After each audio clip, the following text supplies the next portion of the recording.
vamos a referirnos a la imagenología y vamos a explicar los principios básicos de la misma.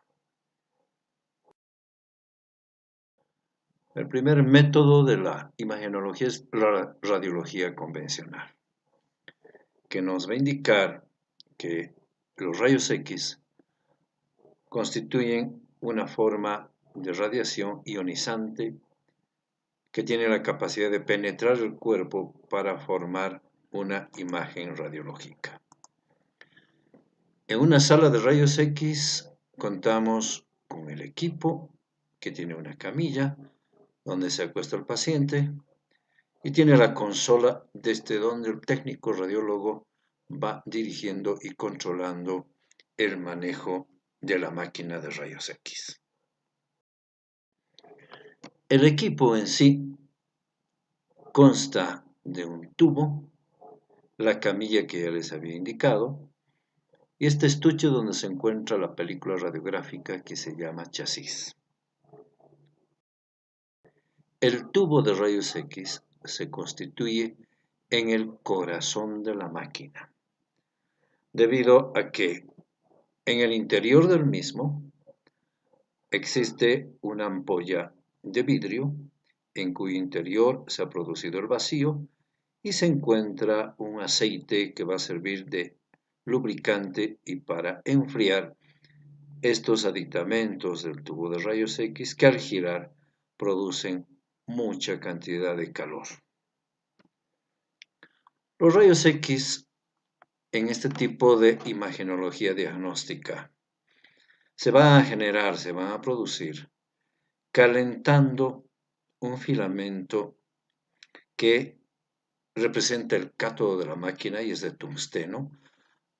Al ser calentado, este comienza a emitir electrones que son desplazados, empujados y frenados bruscamente por un blanco de tungsteno que está representado por el ánodo.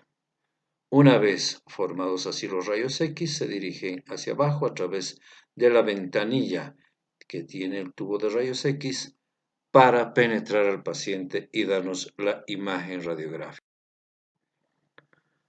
Nosotros interpretamos como médicos ya las proyecciones radiográficas que debemos conocer para solicitar a los técnicos radiólogos que nos hagan el examen de cada segmento del paciente. Las proyecciones radiográficas se nombran por el trayecto que sigue las de rayos X desde el punto anatómico de ingreso hasta la película radiográfica. Aquí tenemos una anteroposterior, este es el chasis, ingresa el haz de rayos X por delante, una posterior, rayos X ingresan por detrás, oblicua derecha, anterior, oblicua izquierda, anterior.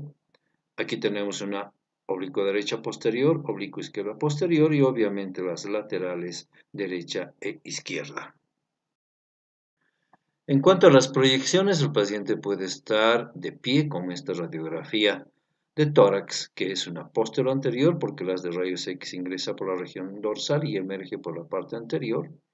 O puede estar acostado. El ejemplo de este paciente se encuentra en decúbito dorsal, es una anteroposterior de abdomen. El haz de rayos X ingresa por esta parte anterior y emerge por la posterior. En la interpretación hay que manejar principios que están basados en densidades radiográficas que van a aparecer en la película convencional. Nosotros interpretamos densidad de aire de color negro que van a producir las estructuras radiolúcidas o radiotransparentes. La grasa que es de color gris, los tejidos blandos y el hueso que nos van a dar una densidad blanca, radiodensa o radioopaca, y el metal que finalmente es algo extraorgánico que en algunos casos se encuentra en el interior del organismo y nos va a dar una radiodensidad, una radiopacidad muy intensa, un blanco claramente visible en la película radiográfica. De esa manera nosotros tenemos que verificar en cada segmento qué densidades tenemos. En cráneo hay radiopacidad, radiodensidad, en el hueso que está distribuido en la bóveda, en la base, en los huesos de la cara también tenemos la misma radiodensidad.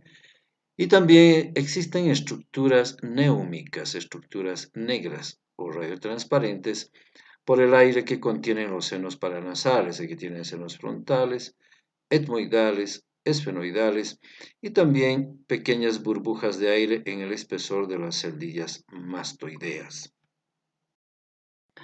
En un tórax podemos ver diferentes densidades. Aquí tienen densidad de partes blandas, densidad de huesos, densidad del corazón que tiene mucha masa muscular y además maneja continuamente el bombeo de la sangre, por eso tiene un color blanco. Tenemos un componente negro representado por el aire pulmonar y obviamente también tenemos el color gris en las interfaces grasas que se encuentran en los diferentes planos de los tejidos. A nivel de abdomen, de la misma manera, la parte blanca representada por los parénquimas, aquí está el hígado, el vaso, la imagen de ambos riñones, la imagen de los músculos psoas, un blanco mayor, el calcio contenido en huesos de la columna, en huesos de las caderas y en la representación también de los componentes óseos de hueco pélvico. Existen también estructuras negras, el aire que normalmente tenemos en el estómago y algunos segmentos de lo que es el colon. No olvidarnos del color gris que está definiendo los planos de las partes blandas abdominales. En miembros de la misma manera tenemos el plano cutáneo, menos denso, plano subcutáneo de color gris, aquí tenemos el plano muscular representado por los componentes musculares en cada segmento y obviamente los huesos largos que se encuentran en miembros inferiores y superiores. Podemos utilizar estudios contrastados. Hasta la radiografía anterior todos eran estudios simples porque no necesitábamos ningún contraste extraorgánico. Pero cuando necesitamos opacificar algunos componentes anatómicos, necesitamos contrastar y el contraste universal que más se utiliza es el yodo. Al yodo lo podemos administrar en soluciones por vía intravenosa, vía intraarterial o vía intracavitaria.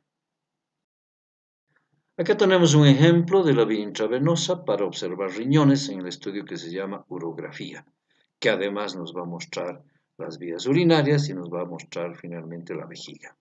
Se inyecta directamente una solución de yodo en la vena, esta pasa al torrente circulatorio, los riñones tienen la capacidad de, acuerdo a sus diferentes funciones, de concentrar y mezclar con la orina el contraste y darnos esa radioopacidad. El parénquima renal aparece más blanco y se puede ver cómo esa orina contrastada con yodo de color blanco va a ir eliminándose a través del sistema colector, que tiene los cálices, la pelvisilla y todo lo que es el uréter hasta llegar a la vejiga.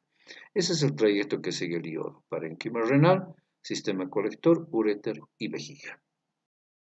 De esa manera, cuando ya tenemos la orina contrastada en vejiga, el estudio se llama cistografía, que es parte de una urografía. Aquí una cistografía, una vejiga llena en etapa premiccional y una vejiga que ya evacuó el contenido en fase postmiccional. Se puede inyectar en las arterias y se va a opacificar el árbol arterial para medir el calibre, la luz de las arterias y ver si estas están permeables o muestran algún obstáculo como en esta situación. Se puede inyectar cualquier arteria por vía percutánea. Aquí, por ejemplo, tiene una arteriografía bilateral de miembros inferiores. La vía intracanalicular o intracavitaria está representada la opacificación de cavidades que normalmente en estudios simples no se ven. Este estudio se conoce con el nombre de histerosalpingografía. Su nombre dice opacificación de la cavidad uterina y también de las trompas.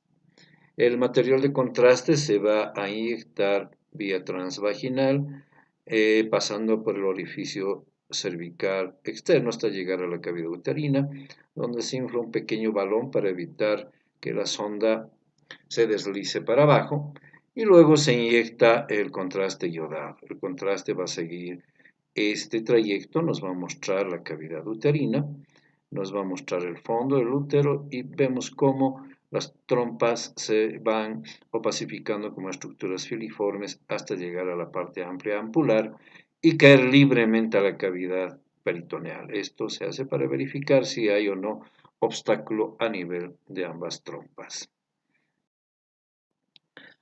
Para el tubo digestivo o para el tracto digestivo, el sulfato de bario es el contraste que vamos a utilizar para revisar la parte alta o la parte baja. Se prepara una suspensión de sulfato de bario y se indica al paciente que beba la misma mientras el operador, o en este caso el médico radiólogo, nosotros hacemos ese tipo de estudios, vamos controlando el trayecto del contraste que pasa por boca, esófago y en este caso ya se ve en el estómago de la pantalla del monitor de televisión que lo vamos a guiar de acuerdo a criterio y de acuerdo a cada patología. Existen protocolos predeterminados. De esa manera, el esófago se puede opacificar, la luz esofágica es virtual, se vuelve real con el bario y se puede medir el diámetro, se puede medir la longitud y se puede revisar los contornos de las paredes esofágicas.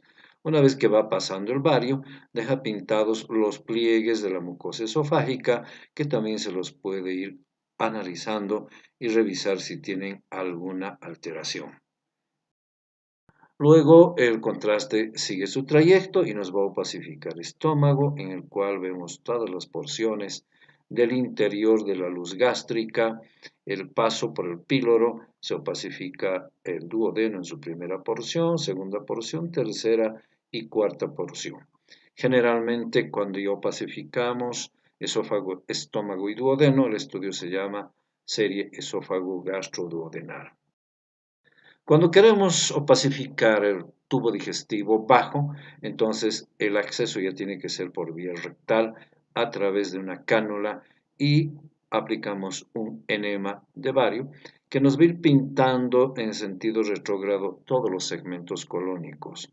Aquí tiene el recto, tenemos el sigmoides, el colon descendente, el ángulo esplénico, el transverso, ángulo hepático, colon ascendente y la porción del ciego, inclusive la luz del apéndice aquí opacificada. La técnica de doble contraste es muy útil cuando queremos delinear las paredes del órgano que vamos a revisar y también cuando queremos revisar con mucho detalle la mucosa que se va a contrastar de manera doble con esta técnica. Consiste en administrar el bario que hemos descrito más un efervescente que nos va a dar el contraste negro para que el doble contraste nos muestre esos componentes del área a. De la misma manera que tienen estómago con doble contraste y el duodeno, aquí está el bario, aquí ya se ha mezclado con el efervescente que nos da el color negro que va a producir aire y está delineando perfectamente bien las paredes del estómago y también la mucosa gástrica. Aquí nuevamente se puede ver claramente los pliegues de la mucosa del fondo del estómago y se ve cómo está pasando ya a través del duodeno el contraste y se puede también delimitar paredes y la luz de estos componentes del tubo digestivo. En colon igual agregamos al bario aire ambiente y vamos insuflando con una perilla neumática y miren cómo el bario se va distribuyendo en la parte periférica, delineando las paredes, mostrándonos las austras y mostrándonos también la mucosa colónica. Por ejemplo, algo que no habíamos visto en la anterior, esta es la luz del colon, aquí están las austras y podemos ver esta formación con el doble contraste que nos está indicando que se trata de un pólipo pediculado, patología muy frecuente en ciertas situaciones y en ciertos pacientes. Otro estudio, otra modalidad de diagnóstico es la tomografía computada.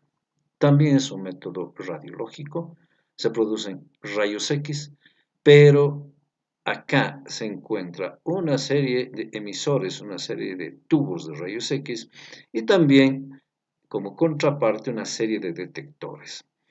Este círculo se llama gantry, en el interior del mismo se encuentran los elementos que hemos indicado y este va a ir girando a medida que el paciente que está acostado en la camilla se vaya desplazando al interior de este tubo del gantry. Y de esa manera vamos a obtener imágenes de tomografía. ¿Qué significa? Imágenes en cortes axiales. Vamos a revisar diferentes órganos en cortes milimétricos y con los tomógrafos actuales en dimensiones mínimas de milímetro de acuerdo a lo que querramos estudiar. Se va a hacer el protocolo en cada paciente. Esto es lo que les decía, aquí tenemos un tubo de rayos X que está pasando aquí, aquí el detector mientras va girando a través del paciente al cual de manera literal lo va cortando para tener esas imágenes que se puedan examinar en detalle. Todo esto nosotros controlamos en una consola y vamos dirigiendo el estudio de acuerdo a cada patología y a cada segmento que tiene una manera diferente de ser estudiada. Por ejemplo, en cráneo simple, el tomógrafo nos va a permitir elaborar con la computadora ventanas. Una ventana, en este caso, por ejemplo, se refiere a que nos está mostrando partes blandas constituidas por cuero cabelludo, la parte que está por debajo de piel y también la ventana que corresponde al hueso. Y como esto está yendo por segmentos y está yendo por cortes, vamos a tener opción de revisar segmentos desde la base del cráneo hasta la parte apical. En cambio, esta otra ventana ya no interesa tanto partes blandas, nos va a mostrar solo hueso y parénquima cerebral con la sustancia blanca, sustancia gris y la presencia de estas formaciones negras que constituye el líquido que se encuentra dentro de los ventrículos laterales. En tomografía, las imágenes blancas se llaman hiperdensas y las oscuras se llaman hipodensas. Esa es la nomenclatura que vamos a utilizar en tomografía. También podemos usar el contraste por vía intravenosa, inyectamos un contraste iodado y con el mismo podemos tener imágenes en las que aparecen vasos sanguíneos, se van a opacificar también los plexos coroideos de los ventrículos y a la vez, utilizando el botón volumétrico, vamos a tener imágenes en tercera dimensión de estructuras que deseamos analizar en forma específica y en forma muy focalizada. Aquí esta ventanita nos está mostrando el polígono de Willis, que ampliado se puede ver con todos los componentes arteriales vasculares y además se puede ver a color de acuerdo a lo que el sistema volumétrico nos permite reconstruir en tercera dimensión. En columna vertebral del corte axial, que nos da el tomógrafo, donde vamos a ver los componentes vertebrales, se pueden hacer reconstrucciones sagitales para ver el lateral de columna o reconstrucciones coronales. Por lo tanto, tenemos opción de revisar simultáneamente las tres áreas, los tres planos en los que podemos encontrar alteraciones dependiendo del diagnóstico clínico. Utilizando el sistema volumétrico del tomógrafo, imágenes a color en tercera dimensión, en un plano sagital, en un plano coronal, en un plano oblicuo también, donde vamos a poder revisar otros elementos que no aparecían en los planos sagital y coronal. En tórax, útil para revisar pulmones, como en este caso tenemos ventana pulmonar, el aire pulmonar y los componentes vasculares en cada pulmón, o podemos utilizar ventana cardíaca, donde vamos a revisar los componentes ventriculares, auriculares, el tabique, y ya no interesa mucho la ventana pulmonar, que ya la habíamos visto en el otro corte. Igualmente podemos hacer reconstrucciones, como en este caso coronales, donde se ve toda la integridad de los pulmones, se ve la tráquea, la división en los bronquios. Y también podemos usar el botón volumétrico y vamos a ver un corazón con todos sus componentes en tercera dimensión. Aquí está el miocardio de un ventrículo, del otro ventrículo, orejuela auricular y la vascularidad que nos van a dar las arterias coronarias. Hacemos estudios integrales utilizando las bondades de la electromedicina en estos tomógrafos.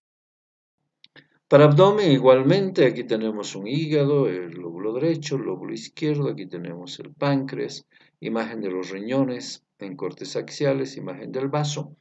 Aquí tenemos una reconstrucción coronal donde podemos ver el hígado, el sistema vascular del mismo, parte del intestino que estaba contrastado. También podemos utilizar material de contraste iodado y algunos contrastes especiales para tubo digestivo. En abdomen y pelvis utilizamos el método volumétrico, aplicamos color, aquí se ve el parénquima renal de un color guindo, más o menos en amarillo el sistema colector, cálices, pelvisillas, el mismo amarillo para los uréteres y un color naranja para mostrar la vejiga, en un fondo blanco que nos da la parte ósea de los huesos pélvicos, de columna y las últimas costillas. La resonancia magnética es otro método muy especial, muy útil, que tiene la importancia de mostrarnos detalles mínimos en el sistema nervioso central y también en el sistema musculoesquelético. El resonador consta de un cilindro complejo en donde existe un túnel al cual ingresa al paciente en la camilla y a este nivel se va a producir un campo magnético porque el resonador se convierte en un imán gigante que cuando el paciente está en el interior del mismo, al cual lo vamos guiando, hacemos que se produzca la parte de magnetismo provocada por el imán gigante que les había dicho. Estamos ahí en una situación de reposo, ahí estamos activando el magneto gigante que va a producir que todos los átomos se vayan alineando en una sola sección y la computadora va a detectar esa alineación y la va a convertir en imagen tomográfica. Como podemos observar en esta situación, había el ingreso y ahora tenemos el ingreso para obtener imágenes muy bonitas, como les había indicado, en el sistema óseo o musculoesquelético y también en el sistema nervioso. La resonancia tiene diferentes secuencias que se denominan T1, T2 y el FLAIR, y hay otras secuencias más que estamos manejando en los últimos resonadores. Y las imágenes de un color en T1 cambian al otro color en T2 y en FLAIR es una mezcla de la densidad T1 y T2. Todo lo blanco en resonancia se llama estructura hiperintensa y lo oscuro estructura hipointensa, pero eso ya les digo depende de las secuencias que nosotros manejamos de manera dirigida. Cráneo, sistema nervioso, miren los detalles ventriculares de la sustancia gris, sustancia blanca. Se puede ver la estructura del parénquima cerebral con las circunvoluciones, etcétera, etcétera, con un lujo de detalles. En la columna vertebral, la parte ósea, los discos intervertebrales, y aquí estamos viendo el canal medular, la médula que estaba en T1 de un color oscuro, aparece de un color brillante en T2, y su relación con la columna y con los discos para detectar patología muy fina a ese nivel. El tórax, imagen coronal reconstruida de pulmones, la tráquea, los bronquios, una imagen reconstruida también de corazón, aquí se ve el tabique, se ven las cavidades, y tenemos además otros botones, otros aditamentos para medir flujos de salida y la circulación características. En abdomen igualmente tenemos cortes axiales, cortes coronales, hígado, aquí tenemos también el hígado, se puede ver claramente conductos biliares, vemos un colédoco dilatado por un cálculo que está en su desembocadura a nivel de duodeno, se puede ver la vesícula biliar dilatada. Y si solamente nos interesa obtener esto, hacemos una pequeña ventana donde vemos la vesícula dilatada drenando bilis en un árbol biliar dilatado y obstruido por un cálculo que estaba en la ampolla de váter. Esas son las bondades de un... En la pelvis, en este corte sagital, se puede ver el sacrocoxis, se puede ver un útero, la cavidad uterina, el miometrio, aquí está el cérvix, se puede ver la vejiga, y la resonancia magnética también se puede utilizar si la situación amerita en mujeres embarazadas, porque no estamos usando radiación ionizante. Finalmente, el último método de imagenología es la ecografía o ultrasonido diagnóstico. Es un método operador dependiente. Se establece el contacto entre paciente y máquina a través de este aparatito que se los voy a mostrar después. Es un método de transducción porque cambia un sistema de energía en otro, cambia la energía sonora, el ultrasonido que viene por la sonda o el transductor, atraviesa el organismo tiene resistencia a la transmisión de sonido y por eso devuelve ecos. Estos ecos vuelven al transductor y se produce otro cambio de energía y la computadora transforma en imagen. La fotografía se basa en estos elementos, que son los que establecen contacto con la piel del paciente y se llaman transductores. Hay transductores curvos, transductores planos y transductores intracavitarios, como es el transvaginal e intrarrectal. Se puede estudiar mamas, aquí pueden ver la piel, el tejido mamario, el tejido glandular. Aquí se puede focalizar el tejido graso, son componentes normales de una mama. Igualmente se pueden ver algunos linfáticos y también cuando esta mama está en estado de lactancia, conductos galactóforos que internamente muestran este contenido negro que es la leche que está en el interior de los mismos. La tiroides se puede ver muy bien, aquí tiene el lóbulo derecho, aquí el istmo de la tiroides, el lóbulo izquierdo. La tiroides es un tejido ecodenso que nos va a dar esta formación blanca. Aquí vemos la tráquea que nos está interfiriendo el paso del sonido, pero ya hemos visto los componentes tiroideos y su relación también con los tejidos blandos del cuello. En tórax se usa mucho ahora para la revisión de pleura, revisión de cavidad pleural, revisión de pulmones, mediastino y corazón. La ecografía nos va a mostrar todos esos componentes. Acá, por ejemplo, tenemos acúmulo de líquido, un derrame pleural. Y también podemos ver que el mismo derrame muestra ciertas formaciones lineales y nos va a dar la idea del tipo de derrame. Eso se usa bastante en pediatría, es un método muy fiable y manejando bien nos brinda diagnósticos. El hígado se puede ver claramente, aquí tiene un parénquima hepático ecodenso, delimitado por el diafragma muy brillante, muy ecodenso, pero en el interior podemos ver vasos del sistema de las suprahepáticas, vasos porta, y cuando hay patología, la diferencia de este parénquima, que es finamente granular homogéneo ecodenso, varía de la siguiente manera. Se vuelve nodular, y aquí podemos ver estos nódulos blancos ecodensos que corresponden a metástasis, tumores que vinieron sembrados de un tumor que tenía su origen en otra parte del cuerpo. La vesícula biliar con ecografía, miren, se la ve claramente. Las paredes son blancas, brillantes, ecodensas. En cambio, el contenido de bilis intravesicular es ecolúcido, es líquido. Todo lo líquido en ecografía se ve ecolúcido, igual que la sangre, se ve la bilis con esas características. Esta es una vesícula normal, pero le vamos a agregar patología.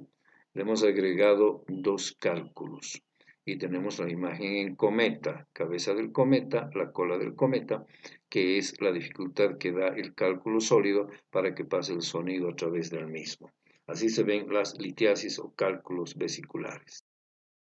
El riñón también se lo puede ver muy nítido. Este es un riñón derecho que está en relación al hígado. Se puede ver la cápsula renal periférica, el parénquima, donde la porción externa es la cortical, la porción medial es la medular, aquí tienen las pirámides medulares, y la parte central ecodensa más brillante es el seno renal, donde se encuentra el sistema colector, tejido conjuntivo, graso, etcétera, de un riñón. Y también podemos hacer las diferencias con un riñón de un recién nacido que tiene estas características morfológicas que explicaremos en el capítulo correspondiente. Donde ha ingresado muy bien y con mucha ventaja es en la pelvis femenina, la ecografía ginecológica, que ahora la podemos hacer por vía transvaginal y nos permite ver fondo uterino, el miométrico y la cavidad uterina con la línea endometrial muy bien definida. Nos muestra ovarios. Dentro de los ovarios estas formaciones negras, que son líquidas, son ecolúcidas y que corresponden a formaciones quísticas ováricas, que pueden ser normales si hablamos de folículos o pueden ser anormales si hablamos de quistes que son persistentes. Igualmente podemos ver si está colocado bien un dispositivo intrauterino anticonceptivo dentro de la cavidad uterina. Esta es la rama corta y esta es la rama larga de una T de cobre, fácilmente ubicable con ecografía. También podemos ver si hay gestación, una gestación pequeña. Aquí tenemos un embrioncito con su saco vitelino apenas de 4 semanas. Seguimos la gestación, control, y ya vemos que el embrión tiene 8 semanas y comienzan a verse esbozos de las manos, esbozos de los pies, pero un abdomen, un tórax bien constituido y ya se están delimitando, delineando estructuras de la cara, las órbitas, nariz y la parte de la quijada. Seguimos controlando a la paciente posterior. Ya vemos cómo a las 13 semanas aparecen estructuras faciales, ya los planos cutáneos, subcutáneo, el plano óseo, se ve la nariz, los labios, la quijada y componentes además del interior del cráneo como es el tejido de parénquima cerebral, estructuras del cuello, aquí está el tórax, esta parte es el corazón, aquí tenemos el abdomen, muslos, rodillas y parte de una pierna. De todas maneras, esto es un estudio en tiempo real, mientras estamos rastreando, el feto se está moviendo, el corazón está latiendo, y por eso les digo que depende mucho de la habilidad del operador, porque es un método operador dependiente. Hábil el operador, el estudio sale de la mejor manera. Y finalmente ya un feto de unas 20 semanas con los equipos de ecografía 3D, 4D color que nos muestran las estructuras muy similares a la de un recién nacido normal, incluido el color de la piel. Con esto les hemos dado un panorama general que todos como médicos debemos conocer de la imagenología. Muchas gracias por su atención.